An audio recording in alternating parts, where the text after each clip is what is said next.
ದೇವರು ಮರೆಯದ ಮನುಷ್ಯ ಎಬೇದ್ ಮೆಲೆಕ್.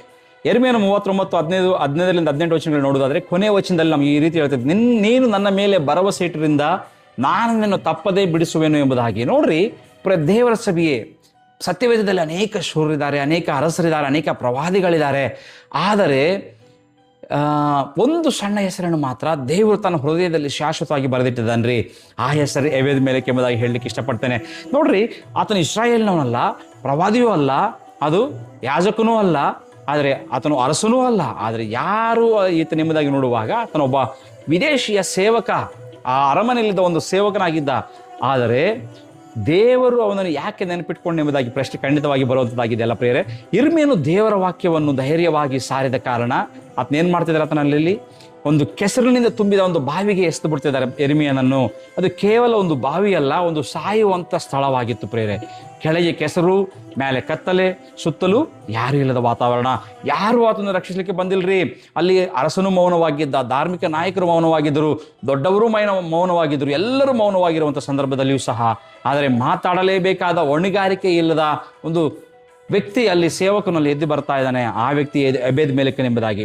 ರಾಜನ ಮುಂದೆ ನಿಂತು ಈ ರೀತಿ ಹೇಳ್ತದಾನೆ ಆತ, ಇದು ಅನ್ಯಾಯ, ದೇವರ ಮನುಷ್ಯನ ಈ ರೀತಿ ಸಾಯಬಾರದೆಂಬುದಾಗಿ. ಪ್ರಿಯರೇ ನೋಡ್ರಿ, ನಾವು ಗಮನಿಸುವಾಗ ಅದು ಆತನ ಉದ್ಯೋಗವಲ್ಲ, ಆದರೆ ಅದು ಆತನ ಹೃದಯದ ಕರ್ತವ್ಯವಾಗಿತ್ತು. ಗಮನಿಸಿ ಪ್ರಿಯ, ಇನ್ನೊಂದು ಮಾತು ಹೇಳಲಿಕ್ಕೆ ಇಷ್ಟಪಡ್ತೇನೆ. ಇಲ್ಲಿ ಯೆರೆಮೀಯನನ್ನು ಮೇಲಕ್ಕೆ ಎತ್ತಲಿಕ್ಕೆ ಆತನು ಹೊಸ ಹಗ್ಗಗಳನ್ನು ಉಪಯೋಗಿಸಿಲ್ಲ, ಅರದ ಬಟ್ಟೆಗಳನ್ನು ಆತನು ಅಲ್ಲಿ ಆತನು ಉಪಯೋಗಿಸ್ತಾನೆ. ಇಲ್ಲಿ ನೋಡ್ರಿ, ಏನು ಆ ಮಾತು ಹೇಳಲಿಕ್ಕೆ ಇಷ್ಟ ಯಾಕೆ ಎಂಬುದಾಗಿ ನೋಡುವಾಗ, ಯಾಕೆಂದರೆ ದೇವರ ಕೈಯಲ್ಲಿ ಹಳೆಯ ಬಟ್ಟೆಗಳು ಸಹ ಜೀವವನ್ನು ಉಳಿಸುವಂಥ ಸಾಧನಗಳಾಗ್ತವೆ. ನಿನ್ನ ಬಳಿಯಲ್ಲಿ ಇರುವುದೇನು ಎಂಬುದು ಮುಖ್ಯವಲ್ಲ, ಆದರೆ ಅದನ್ನು ದೇವರಿಗಾಗಿ ಬಳಸ್ತಿದೆ ಎಂಬುದೇ ಪ್ರಾಮುಖ್ಯವಾಗಿದೆ.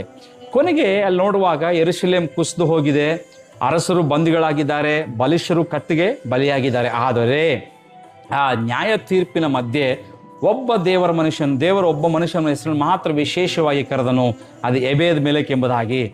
ನೀನು ನನ್ನ ಮೇಲೆ ಭರವಸೆ ಬಿಟ್ಟರಿಂದ ನಾನು ನಿನ್ನನ್ನು ರಕ್ಷಿಸುವೆನೆಂಬುದಾಗಿ ಹೇಳ್ತಿದ್ದಾನೆ.